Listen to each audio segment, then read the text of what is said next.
Oxford Bookworms, Stage 6. American Crime Stories.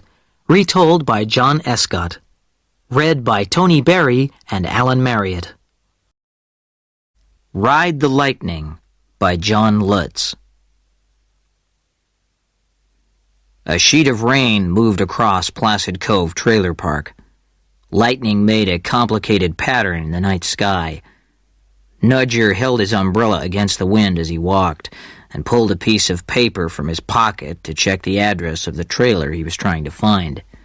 Finally, he found number 307 and knocked on its metal door. "I'm Niger," he said when the door opened. The woman in the doorway stared at him. Rain blew in, making wet marks on her pale blue dress and ruffling her blonde hair. She was tall, but very thin. She looked at first to be about 12 years old, but a second glance showed her to be in her middle 20s. She had blue eyes, a large mouth, and top teeth that rested on her bottom lip when she wasn't talking. "This rain's terrible," she said at last, as if seeing beyond Niger for the first time. "It is," Niger agreed. "And it's raining on me." Her whole body gave a quick, nervous movement as she smiled to apologize. "I'm Holly Ann Adams, Mr. Niger, and yes, you are getting wet. Come in." The trailer was small and crowded with cheap furniture.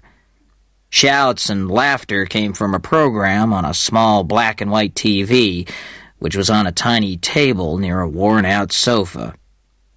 The air smelled of food which had been fried too long. Holly Ann moved a pile of magazines from a chair. Niger folded his umbrella and sat down. She started to speak. Then there was that same nervous movement again, as if she'd remembered something, and she walked over and switched off the TV. "Are you a real private detective?" she said. "I am," Niger said. "Did someone recommend me to you, Miss Adams?" "I got your name out of the phone book, and if you're going to work for me, it can be Holly Ann without the Adams." "Except on the check," Niger said. She smiled a wicked 12-year-old smile. "Oh, sure. Don't worry about that. I already wrote you a check. I just have to fill in the amount. That's if you agree to take the job. You might not." "Why not?" "It's to do with my fiancé, Curtis Colt." For a few seconds, Niger listened to the rain crashing on the roof. Then he said, "The Curtis Colt who's gonna be executed next week?" "That's the one. But he didn't kill that liquor store woman, and that's a fact. It's not right that he should have to ride the lightning." "Ride the lightning?" "That's what prisoners call dying in the electric chair. Curtis doesn't belong in it, and I can prove it." "It's a little late for that kind of talk," Niger said. "Or did you give evidence for Curtis in court?" "No, I couldn't. All those lawyers and the judge and jury don't even know about me. Curtis didn't want them to know, so he never told them." "Tell me about Curtis Colt," Niger said. "Give me the details." "Well, they say Curtis was inside the liquor store robbing it. He and his partner had robbed 3 other places that night, but they were gas stations. The old man who owned the store came out of the back room and saw his wife with her hands up, and Curtis pointing a gun at her. He went crazy and ran at Curtis, and Curtis had to shoot him. Then the woman went mad and ran at Curtis, and Curtis shot her. She died. The old man will live, but he can't talk or even feed himself." Niger remembered now. Curtis Colt had been found guilty of murder, and because the law had now decided to stop using poison gas to execute people, He would be the first killer to die in the electric chair for more than 25 years. "They're going to shoot Curtis full of electricity next Saturday, Mr. Nudger," Holly Ann said. Her wide blue eyes stared at Nudger. "I have bad dreams about it. Then I lie awake thinking, I've just got to do whatever's left to try and help Curtis." They never caught Curtis's partner, the driver who drove away and left him at the gas station, did they? Nudger asked. "No, and Curtis would never say who the driver was." "But you know who was driving the car." "Yes, and he told me that he and Curtis were miles away from that liquor store when it was robbed. When he saw the police come into the gas station where Curtis was buying cigarettes, he got out of there fast. The cops didn't even get the car's license number." Nudger rubbed a hand across his chin and watched Holly Ann. "The jury thought Curtis shot the old man and woman deliberately in cold blood." "That's not true. Not according to—" She stopped herself before saying the man's name. "Curtis's friend," Nudger finished. "That's right. And he ought to know," she said. "None of this means anything unless the driver comes forward and says he was somewhere else with Curtis when the liquor store was robbed," Nudger said. Holly Ann nodded. "I know, but he won't. He can't. That's why I need you. The witnesses who say they saw Curtis at the liquor store are wrong. I want you to find a way to convince them of that." 4 people, 2 of them customers in the store, picked Curtis out of a police lineup, Nudger reminded her. "So what? Eyewitnesses often make mistakes." Nudger had to admit that they did. "Talk to them," she said. "Find out why they think Curtis was the killer. Show them how they might be wrong, and get them to change their stories." "Even if all the witnesses change their stories, Curtis might not get a new trial," Nudger said.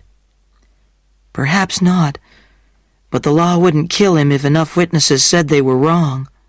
Then, maybe, eventually, he'd get another trial and get out of prison."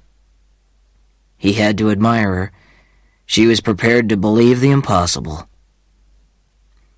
"So, will you help me, Mr. Nudger?" "Sure. It sounds easy." "Well, why should I worry about it anymore?" Randy Gantner asked Nudger. He didn't mind talking because he could have a rest from his construction job on the new road. "Colt's been found guilty, and he's going to the electric chair, isn't he?" Holly Ann had given Nudger a photograph of Curtis Colt. Now Nudger held it up for Gantner to see. "This is a picture you never saw in court. Just look at it closely and tell me again if you're sure the man you saw in the liquor store was Colt." "Well, I'd be a fool to change my story now," Gantner said. "You'd be a murderer if you really weren't sure." Gantner sighed and looked at the photograph. "Yeah, it's Colt. He shot the man and woman while I was standing at the back of the store. If he'd known me and Sanders were there, he'd have probably shot us too." "You're positive it's the same man?" Gantner began to look annoyed. "Well, I said it to the police and jury, Nudger. Colt killed the old lady." "Did you actually see the shots fired?" "No. We were at the back of the store looking for some cheap whiskey when we heard the shots.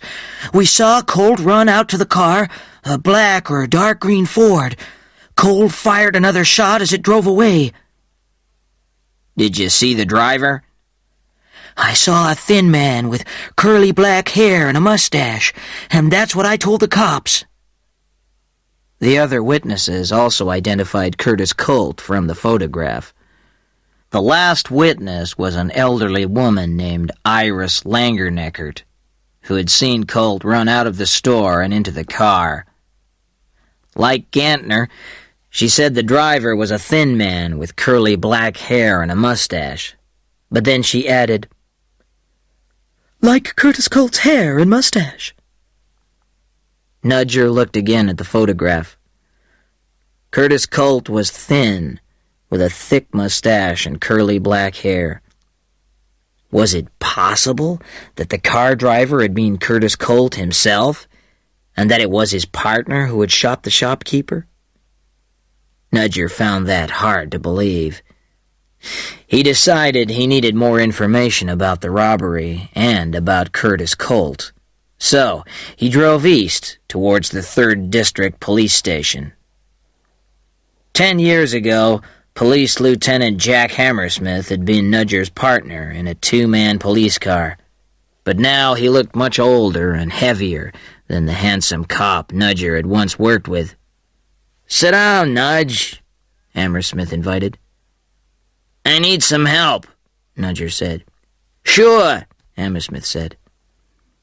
"I need to know more about Curtis Colt." Hammersmith lit a cigar. "Colt? The man who's going to ride the lightning." "That's the second time in the past few days I've heard that expression. The first time was from Colt's fiancée. She thinks he's innocent." "Fiancés think like that. Are you working for her?" Nudger nodded. "I was in charge of that murder investigation," said Hammersmith. "Colt's guilty, Nudge." "The description of the car driver is a lot like Colt's. Maybe he did the shooting and Colt was the driver." "Colt's lawyer suggested that. The jury didn't believe it, neither do I. The man's guilty, Nudge." "Can I see the papers for the Colt case?" Hammersmith finished his cigar. "Why didn't his fiancée come to the trial and speak for Colt? She could have lied and said he was with her that night." "Colt didn't want her to have to give evidence." "So what makes you think Colt is innocent?" "She knows he was somewhere else that night." "But not with her," Hammersmith said. "No," Nudger said. Hammersmith picked up the phone and asked for the Colt papers to be brought to him. Nudger looked at them, but didn't find out much that he didn't already know. 15 minutes after the robbery, officers from a 2-man police car, acting on a radio description of the gunman, approached Curtis Colt inside a gas station where he was buying cigarettes. A car had been parked nearby, and it drove away fast when the police car arrived. The officers got only a quick look at it, a dark green Ford with a license plate that might start with the letter L. Colt went with the policeman to the 3rd District Police Station, and later that night the 4 eyewitnesses had picked him out of a lineup. Their description of the car matched the one driving away from the gas station. The money from the robbery, and several gas station robberies, wasn't on Colt, but was probably in the car. "What about the gun?" Nudger asked. "Colt wasn't carrying a gun when we arrested him." "Seems odd," Nudger said. "Not really. He was buying cigarettes. He left the gun in the car." Nudger put the papers back on Hammersmith's desk. "I'll let you know if I learn anything interesting." "It's over, Nudge," Hammersmith said. "I don't see how even the fiancée can doubt Colt's guilt." "She has bad dreams about Colt dying in the electric chair," Nudger said. "Colt probably has bad dreams too," Hammersmith said. "But he deserves his." "None of the witnesses are in any doubt about identifying Curtis Colt as the killer," Nudger said to Holly Ann in her trailer the next day. "They know what's going to happen to Curtis," she said. "They don't want to live knowing they might have made a mistake and killed an innocent man, so they've convinced themselves it was Curtis they saw." She looked at him for a moment or two, then went on. "I see you need to be convinced of Curtis's innocence. Come here tonight at 8, Mr. Nudger, and I'll convince you." "How?" "I can't tell you.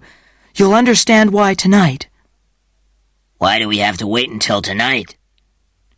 "Oh, you'll see." Nudger felt as if they were playing a children's guessing game, while Curtis Colt waited to go to the electric chair.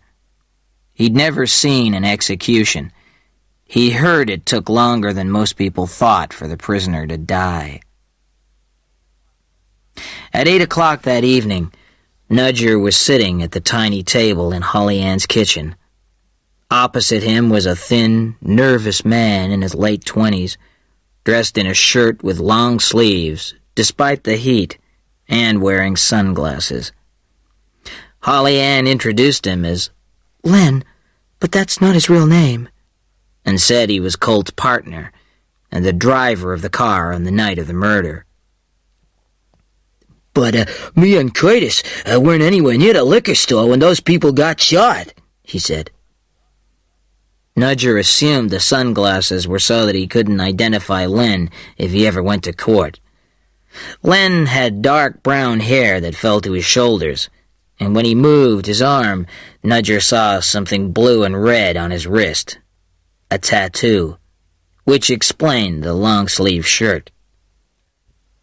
"Your hair didn't grow that long in the 3 months since the liquor store killing," Niger said. "So that helps you. The witnesses say the driver had short curly hair like Colt's and a mustache." "I'll be honest with you," Len said. "Me and Curtis look alike, so to confuse any witnesses if we got caught, I used to put my hair up and wear a wig that looks like Curtis's hair, and I shaved off my mustache a month ago." "Can you prove you were the other side of town at the time of the murder?" Niger asked. "No, but I'm telling the truth. I just want you to believe Curtis is innocent," said Len desperately. "Because he is, and so am I." Niger understood why Len was taking a risk coming here. If Colt was guilty of murder, Len was guilty of being at the liquor store with him. Once Colt was dead, there was always a chance that Len would be caught and sent to prison for life, or even be executed. It wasn't necessary to actually fire the gun to be found guilty of murder. "Are you giving Holly Ann the money to pay me?" Niger asked. "Some of it, yes," Len said.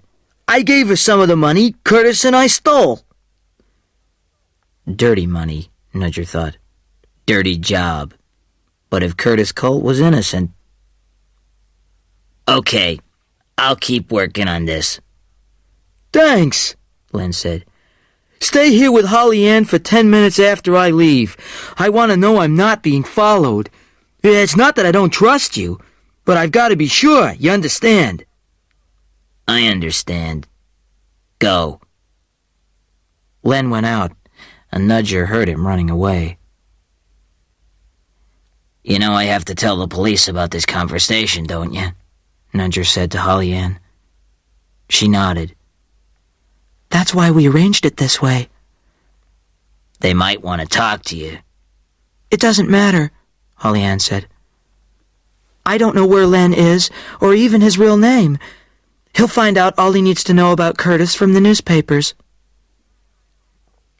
"I don't believe it," Hammersmith said angrily, chewing on his cigar. Angrily because he did believe it a little bit, and didn't like to think it was possible he was sending an innocent man to his death. "This Len character is just trying to keep himself away from a murder trial." "It could be like that," Niger admitted. "It would help if you gave us a better description of Len," Hammersmith said, still angry. "I gave you what I could," Niger said. "You gonna question Holly Ann?" "Sure, but it won't do any good. She's probably telling the truth and doesn't know how to find Len. You could have her trailer watched."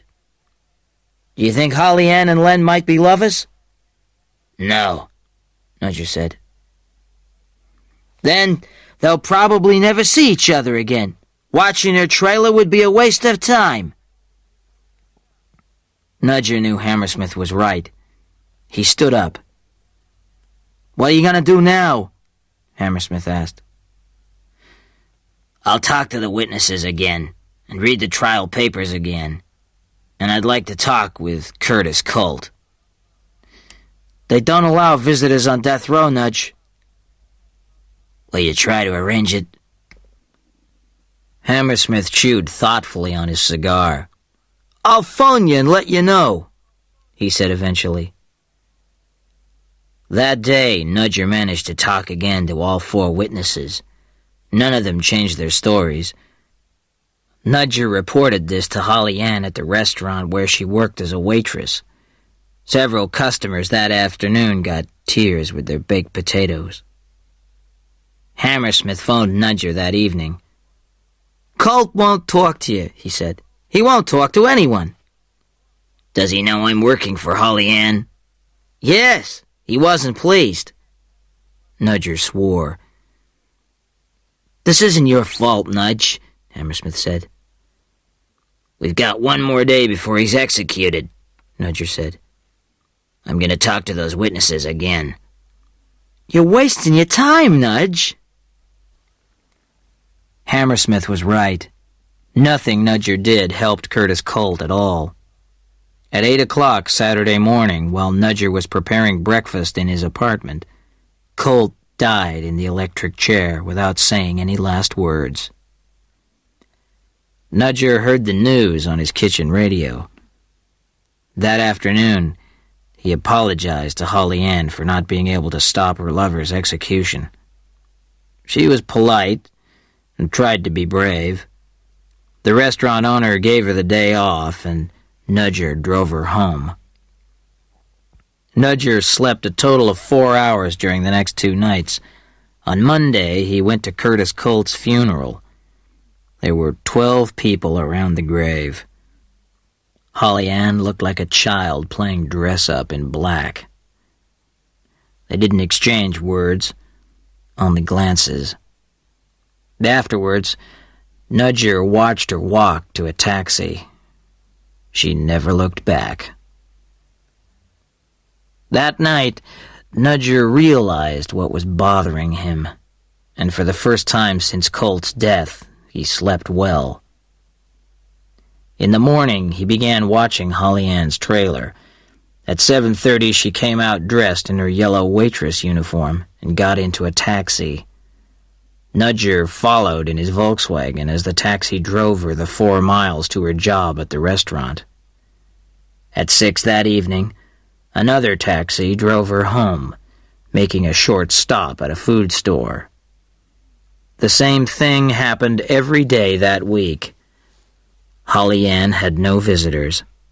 The weather got warmer, and Niger sat in the hot Volkswagen and wondered if it was worth doing what he was doing. The next Monday, after Holly Ann had left for work, Niger got into the trailer. It took him more than an hour to find what he was searching for. It was a box hidden behind the bath. Inside were $700 and another object which Niger wasn't surprised to see. He closed the box and put it back. He continued to watch Holly Ann, more confident now. 2 weeks after the funeral, when she left work one evening, she didn't go home. Instead, her taxi drove east. Niger followed through several narrow streets to a garage. The sign said Cliff's Car Repairs. Niger parked and waited until the taxi went by without a passenger. 10 minutes later, Holly drove by in a shiny red Ford. Its license plate began with an L. When Niger reached Placid Cove Trailer Park, he saw the Ford next to Holly's trailer. He scratched the Ford's door with a key. Beneath the new red paint, the car's color was dark green. Holly Ann answered the door immediately when he knocked. She tried to smile when she saw it was him, but couldn't quite manage it. She looked 10 years older and was holding a glass with whiskey in it. "I know what happened," Niger told her. Now she did smile, but only for a second. "You don't know when to stop, Mr. Niger." He followed her into the trailer. It was hot inside. She offered him a drink, but he shook his head. She finished hers and poured herself another. Now, what is it you know, Mr. Nudger? She didn't really want to know, but she had to hear it, had to share it. The taxi fare to and from work must make a big hole in your wages, and you seem to go everywhere by taxi. My car's been in the garage for repair, she said. I guessed that, after I found the money and the wig. She drank some of her whiskey. Wig? In the box behind the bath, Nudger said. You're thin, and with a dark curly wig and a false mustache, sitting in your car, you'd look enough like Curtis Colt to confuse any witnesses. It was a clever trick.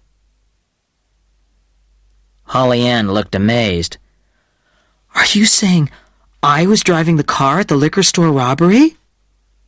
Maybe. Then maybe you paid someone to be Len and convinced me he was Colt's partner, and that they were far away from the liquor store when the old woman was murdered. After I found the wig, I talked to some of your neighbors. They told me that until recently you'd driven a green Ford. Holly Ann moved her tongue along her top teeth. So, Curtis and Len used my car, she said. I doubt if Len ever met Curtis.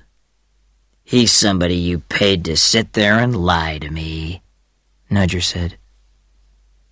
If I was driving the car, Mr. Nudger, and knew Curtis was guilty, why would I hire a private detective to try and find something wrong with the witnesses' stories? That's what puzzled me at first, Nudger said. Until I realized you weren't interested in proving Curtis was innocent. What you were really worried about was Curtis talking in prison. You wanted to be sure those witnesses wouldn't change their stories. And you wanted the police to learn about not his right name, Len. Why would I want that? Holly Ann asked simply. Because you were Curtis Colt's partner in all his robberies. When you robbed the liquor store, he stayed in the car to drive. You fired the shot that killed the old woman. He fired the wild shot from the moving car. Colt kept quiet about it because he loved you. Now he's dead. You can trust him forever. But I think you could have anyway. He loved you more than you loved him. And you'll have to live knowing that he didn't deserve to die. She looked into her glass and didn't say anything for a long time. Then she said, I didn't want to shoot that old man, but he didn't leave me any choice. Then the old woman came up to me. She looked at Nudger and smiled. It was a smile he didn't like. God help me, Mr. Nudger. I can't stop thinking about shooting that old woman. You murdered her, Nudger said. And you murdered Curtis Colt by letting him die for you. You can't prove anything, she said, still with the same frightening smile. You're right, Nudger said. I can't.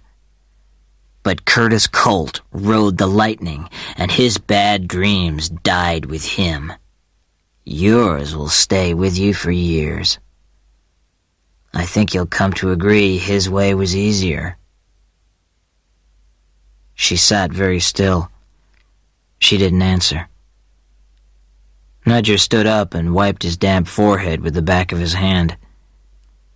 He felt hot and dirty in the tiny trailer, and he wanted to get out. He didn't say goodbye to Holly Ann when he walked out. She didn't say goodbye to him. The last thing Nudger heard as he left the trailer was the sound of the bottle clinking on the glass.